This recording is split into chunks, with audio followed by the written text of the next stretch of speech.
What we not going to do is act like Brian Schottenheimer is some type of prize. We not going to do that.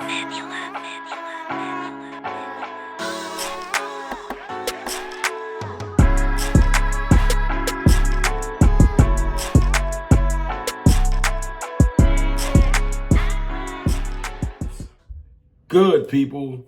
It's your boy, Mr. Rome, Cowboys fan talk, right back. Like I never left. What's good with y'all, man? I know y'all watching the national championship right now. I am too. Watching, hopefully, maybe a couple future Cowboys. You know what I'm saying? Henderson and Judkins looking good. Sawyer looking good.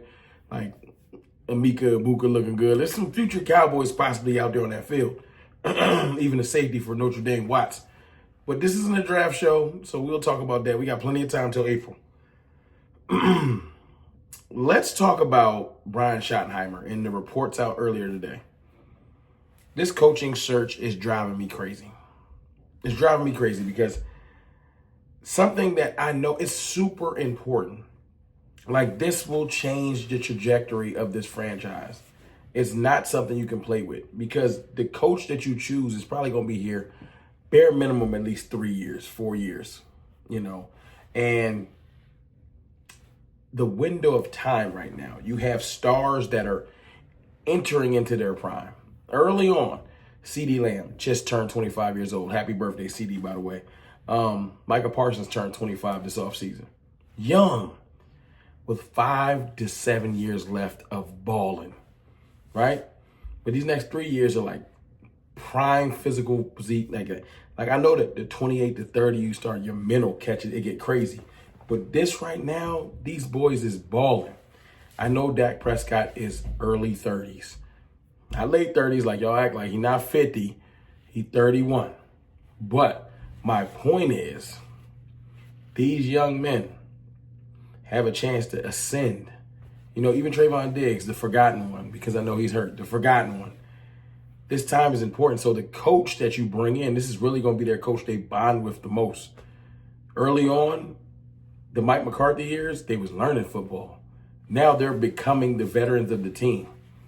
Becoming like the ultimate veterans of the team. Yes. As DeMarcus Lawrence and stuff moves out, everyone's ascending.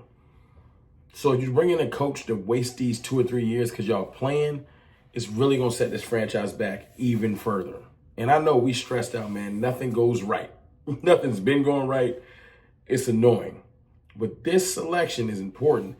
And to hear stories about Brian Schottenheimer being considered, and listen, let me say this. Brian Schottenheimer, I appreciate his enthusiasm. He seems to be pretty decent with leading his little area, doing what he does. But Schotty, at bare minimum, should be considered for offensive coordinator just because of continuity. But when he was the offensive coordinator in New York, they were like bottom 20 in passing 6 of the 7 years. That's a fact. That's not a joke. He's been an offensive coordinator and wasn't very successful. You could say he didn't have the talent. That's neither here nor there because New York Jets are New York Jets. My point is, although he could have grown, all these coordinators grow, add stuff to their toolbox, etc. He could have grown. I'm not giving him the keys to this franchise with this many. It's like letting my 16-year-old drive a Lamborghini. She not ready, right? Well, she 13, but I'm using the analogy. She not ready. So I want to let her do it. Shotty not ready to run this franchise. Go run the Jaguars. Go run a franchise with it's too much on the line. That's why I've been beating the drum for Deion Sanders. And you'll say, but you want Aaron Glenn? He's a first time. Aaron Glenn faced so much adversity this year with all of those injuries and still led a top 10 unit in defense. I feel like Aaron Glenn 100% would be ready for the situation. I do. But maybe I'm wrong. I just don't see it. I was listening to Colin Cowherd earlier today, and he made an excellent point. He said, be wary of non-change. The fact that the Cowboys are afraid of change, but act like they're not. Like, to force Brian Schottenheimer into this role is being afraid of someone new coming in and changing too much. But you might need that change. You don't know what you don't know. You need a new set of eyes on everything. Y'all been doing things the wrong way. This is the right way. You need a pair of eyes from outside of the organization. The Cowboys are too insular. Everything is in. Everything is, well, he knew him. He know me. That's my mans. We grew up together. We used to coach together. We need a set of eyes that can be like, yo, you know why y'all have not been winning?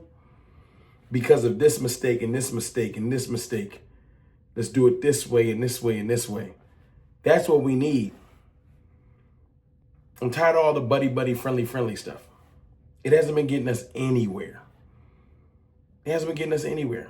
Dak Prescott needs something different. And I've heard this today too. Dak Prescott needs Brian Schottenheimer because he needs to stick to the West Coast system. Dak Prescott has flourished in 2 systems now, 3.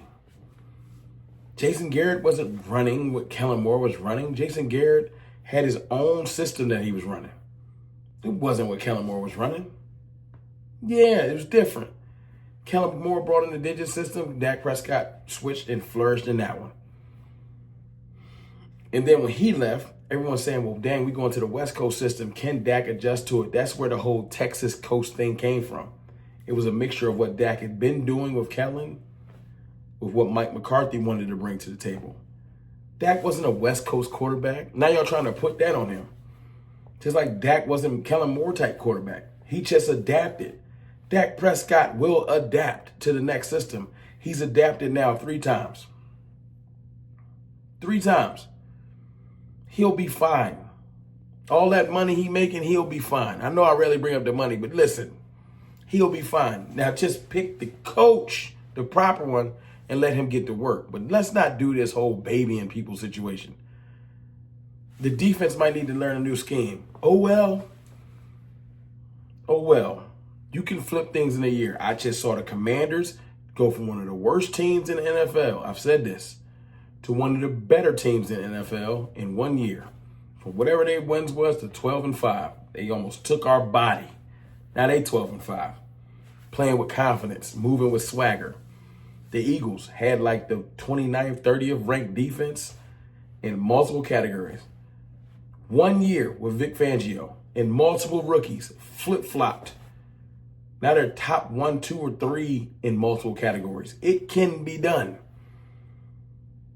You're a professional. You have nothing else to do but train and study. You can flip a whole system and do it well in a year.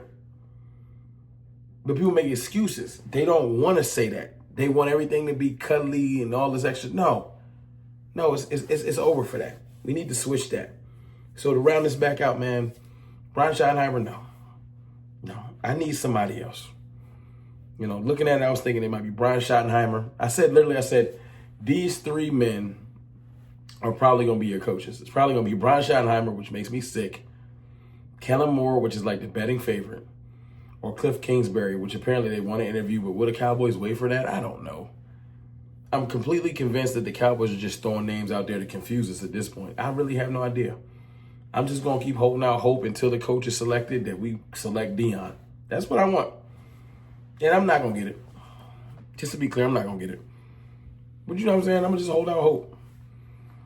I don't want the Cowboys to step on the momentum of hope building in the fan base of something new and something that can get us swung in the right direction. Elevating Brian Schottenheimer, bringing back Kellen Moore will pop our balloon of hope. Just shut it down. And then a poorish free agency followed by maybe a poor draft. We'll go into next season assuming we'll be making mock drafts in August. But I'm gonna stay positive until I can't. So it's your boy, Mr. Roman. I just wanted to come out here and say I don't want Brian Schottenheimer. And if they elevate him, some of y'all gonna have to talk me off the ledge because I don't see it. I'll holler.